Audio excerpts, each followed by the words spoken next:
என் இனிய அன்பு உள்ளங்களை உங்கள் அனைவருக்கும் என் அன்பான வணக்கம். என் இதயம் புரியாதோ நாவல் பகுதி 11. வாங்க தொடர்ந்து கதையை கேட்கலாம். ஈஸ்வரின் கார் மிதமான வேகத்தில் திருநெல்வேலியை தாண்டி சென்று கொண்டிருந்தது. காரில் ஏறி அமர்ந்த நேரத்திலிருந்து ஈஸ்வர் அவனது லேப்டாப்பில் ஏதோ வேலை பார்த்து கொண்டே இருக்கிறான். சுடர்விழியும் அவனை கண்டு கொள்ளாமல் அவளது செல்போனில் கேம் ஏதோ விளையாடி கொண்டிருக்கிறாள். ஆனாலும் எங்கு செல்கிறோம் என்ற கேள்வி அவள் மனதை பிசைந்து கொண்டே இருக்க, இடையிடையே விளையாட்டை நிறுத்திவிட்டு கண்ணில் தென்படும் பெயர் பலகைகளை வாசித்து எந்த இடம் என்று பார்த்து கொண்டேதான் பயணிக்கிறாள். கார் டிரைவரோ ஈஸ்வரோ கூட எதுவும் பேசிக் கொள்ளவில்லை. டிரைவருக்கு லொகேஷனை அனுப்பிவிட்டான் என்பது அவர் மேப்பை பார்த்து காரை ஓட்டுவதை வைத்து புரிந்து கொண்டாள். இங்க எனக்கு மட்டும்தான் எங்க போறோம்னு தெரியாது போல. நான் என்ன ஆடா மாடா, ஏதோ வெட்டை இழுத்துட்டு போற மாதிரி எதுவுமே சொல்லாம கூட்டிட்டு போறாரு. ஈஸ்வர் மீது அவளுக்கு மீண்டும் கோபம் துளிர்விட்டது. அவனை இனி ஒருபோதும் கண்டு கொள்ளக் கூடாது என்ற முடிவுக்கே சுடர்விழி வந்துவிட்டாள். லேப்டாப்பில் ஏதோ வேலையாக இருக்கும் போதும் ஈஸ்வரின் மனம் சுடர்விழிக்காக ஏங்கிக் கொண்டே இருக்கிறது. இவள் ஏன் என்னை புரிந்து கொள்வதில்லை? இவள் மீது கொண்ட காதலால் அல்லவா இவளிடம் வரம்பு மீறினேன். அது கூடவா இவளுக்கு புரியவில்லை? சினிமால கூட என்ன மாதிரி ஒரு கொடூரனை பார்த்ததே இல்லையா? அப்படி ஒரு கொடூரன் மாதிரி நான் இவகிட்ட என்னுடைய வீரத்தை காட்டி இருந்தா இவ தாங்கி இருப்பாளா? இவளுடைய அனுமதி இல்லாம இவளை தொட்டது சரிதான். ஆனா இவள மாதிரி இவளுடைய உடம்ப காயப்படுத்தினேனா என்ன? அதெல்லாம் கூட பரவாயில்ல.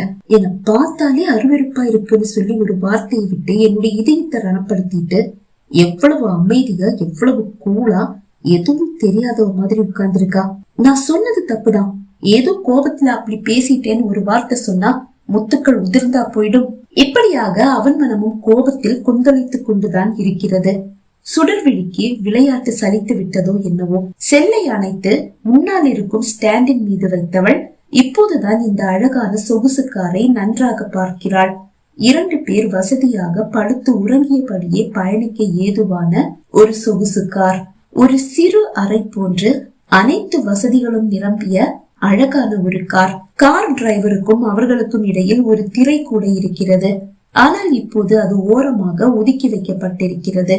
காரின் ஜன்னல்களுக்கு கூட திரை போடப்பட்டிருக்கிறது. அதுவும் ஓரமாக ஒதுக்கி வைக்கப்பட்டுதான் இருக்கிறது. காரின் வசதிகளை பார்த்து வியந்தபடியே பயணித்தவளின் இமைகளில் உறக்கம் வந்து அமர அது பாரமாகி சொக்கிக் கொள்ள மெல்ல இருக்கையில் சாய்ந்த சுடர்விழி முழு மயக்கத்திற்கு சென்று விட்டாள். எப்போதோ விழிப்பு வந்து அவள் விழிகளை திறக்க தான் ஏதோ வெதுவெதுப்பான ஒரு படுக்கையில் படுத்திருப்பது போல் உணர்ந்தவள் விழிகளை நன்றாக திறந்து பார்த்தாள். விழி மூடி படுத்திருக்கும் ஈஸ்வரின் மார்பில் தான் படுத்து கிடப்பதையும் அவனது கரம் அவளை சுற்றி வளைத்திருப்பதையும் கண்டு திடுக்கிட்டு விழிகளை நால்புறமும் சுற்றவிட்டாள். டிரைவருக்கும் தங்களுக்கும் இடையில் இப்போது திரை இடப்பட்டிருக்கிறது. ஜன்னல்களுக்கு கூட திரை போடப்பட்டிருப்பதை கண்டு தன்னை ஆசுவாசப்படுத்திக் கொண்டவள் மெல்ல எழ முயன்றாள். அவளை அணைத்திருந்த ஈஸ்வரின் கரம் அவளை விடுவிக்கும் போது அவன் உறங்கவில்லை என்பது அவளுக்கு புரிந்தது. எழுந்து அமர்ந்தவள் செல்லை எடுத்து நேரத்தை பார்த்தாள். 12:40. காலை 8 மணிக்கு முன்பே உண்டதாலோ என்னவோ அவளுக்கு பசிக்கிறது.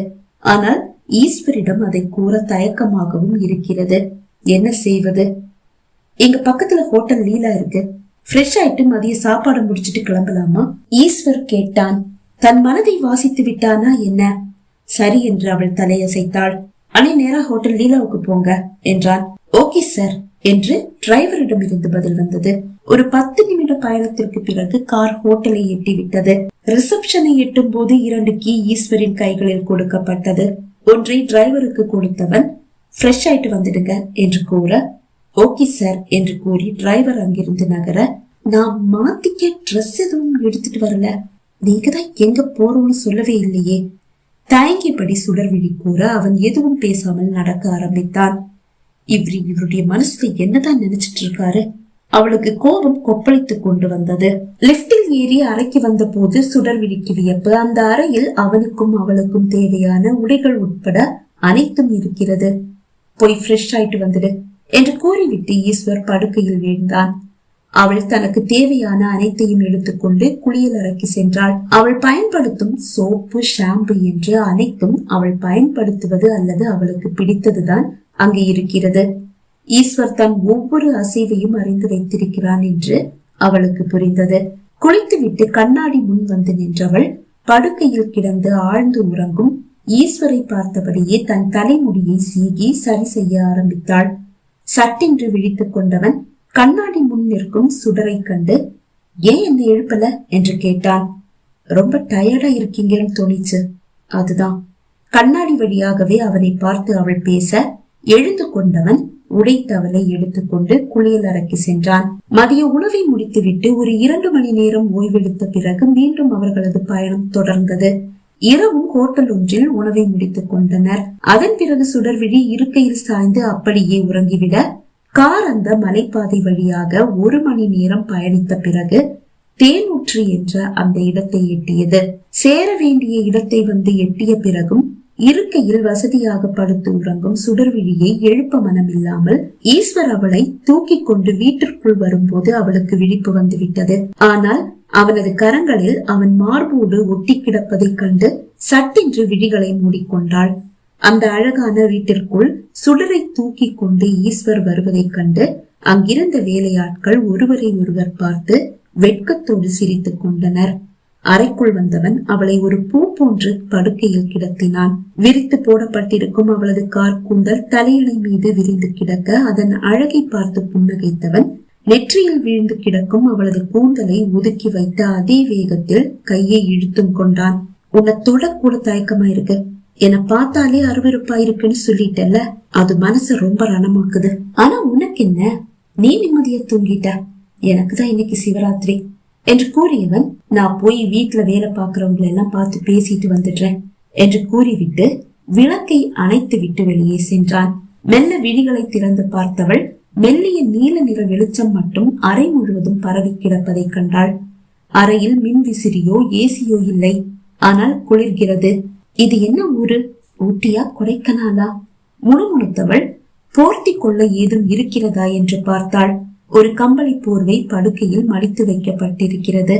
அதை எடுத்து போர்த்தி கொள்ள கையை நீட்டியவள், நான் தூங்கலேன்னு அவருக்கு தெரிஞ்சிடுமே, தனக்குத்தானே கூறிக்கொண்டு கைகளை இழுத்து கொண்டாள். சில நிமிடங்களில் அறைக்கு திரும்பிய ஈஸ்வர் படுக்கையில் வந்து சாய குளிரில் நடுங்கிக் கொண்டிருந்தவள் உஷ்ணத்தை தேடி உறக்கத்தில் புரண்டு படுப்பது போல் புரண்டு ஈஸ்வரோடு ஒட்டி உரசி படுத்துக் கொண்டாள். அவள் உடல் ஜில்லென்று இருப்பதை உணர்ந்தவன் அவளுக்கு குளிர்கிறது என்பதை புரிந்து கொண்டான். கம்பளி போர்வையை எடுத்து இருவருக்கும் சேர்த்து போர்த்தி கொண்டான். வெதுவெதுப்பான ஈஸ்வரின் உடல் உஷ்ணத்தில் சுடர்விழியின் உடல் ஒட்டி கொள்ள சில்லிட்டிருந்த அவளது உடலில் குளிர் மெல்ல விலக ஆரம்பித்தாலும் அந்த உஷ்ணம் கூட அவளுக்கு போதவில்லை. இன்னும் இன்னும் உஷ்ணம் வேண்டும் என்று அவள் உடல் கேட்க இன்னும் அவனோடு நெருக்கமாக அவள் படுத்துக் கொண்டதோடு கையை தூக்கி அவன் மீதும் போட்டுக் கொண்டாள். இந்த குளிருக்கு சுடர்விழியின் அருகாமையை ஈஸ்வரும் விரும்பவே செய்கிறான். அவன் கரமும் அவளை சுற்றி வளைத்துக் கொண்டது. பஞ்சும் நெருப்பும் ஒட்டி கொண்டும் பற்றி கொள்ள துடித்தும் பற்றி கொள்ளவில்லை.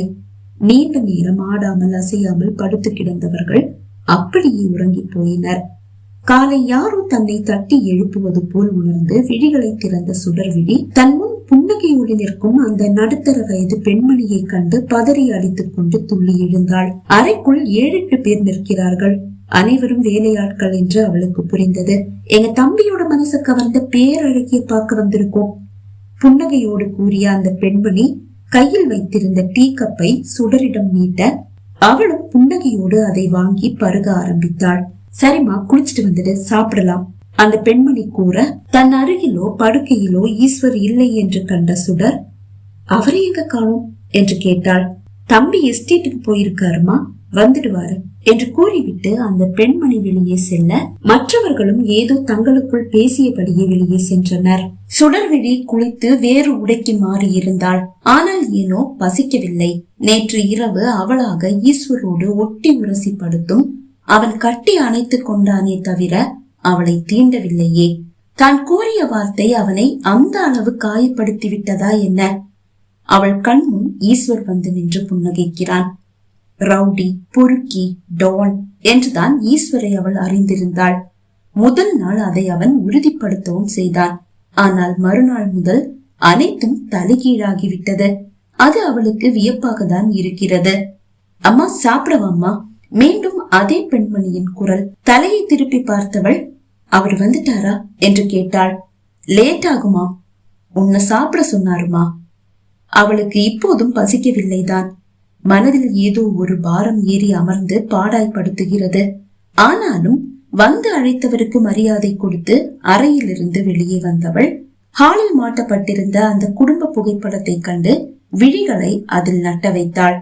முழு சீருடை அணிந்த ஒரு அழகான கம்பீரமான காவல் அதிகாரியும் அவரது குடும்பமும்.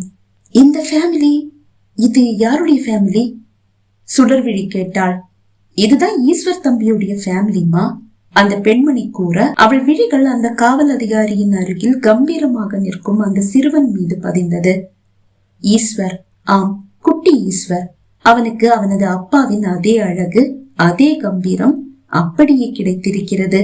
ஐயா பக்கத்துல நிக்கிறது தான் தம்பி, தம்பி பக்கத்துல நிக்கிறது தம்பியுடைய அக்கா ஜுவாலா, ஐயாவோட இடது பக்கம் நிக்கிறது ஈஸ்வர் தம்பியுடைய அம்மா, அப்புறம் தம்பியோட அத்தையும் மாமாவும் பாட்டியும் தாத்தாவும் என்று கூற, இவங்க எல்லாம் இப்ப உயிரோட இல்லம்மா. இந்த கிராமத்தை ஒரு அரக்கம் கிட்ட இருந்து மீட்டு கொடுத்தாரு ஈஸ்வர் தம்பியுடைய அப்பா ஹரிதாஸ். ஆனா குடும்பத்தோட அழிச்சிட்டானுங்கம்மா.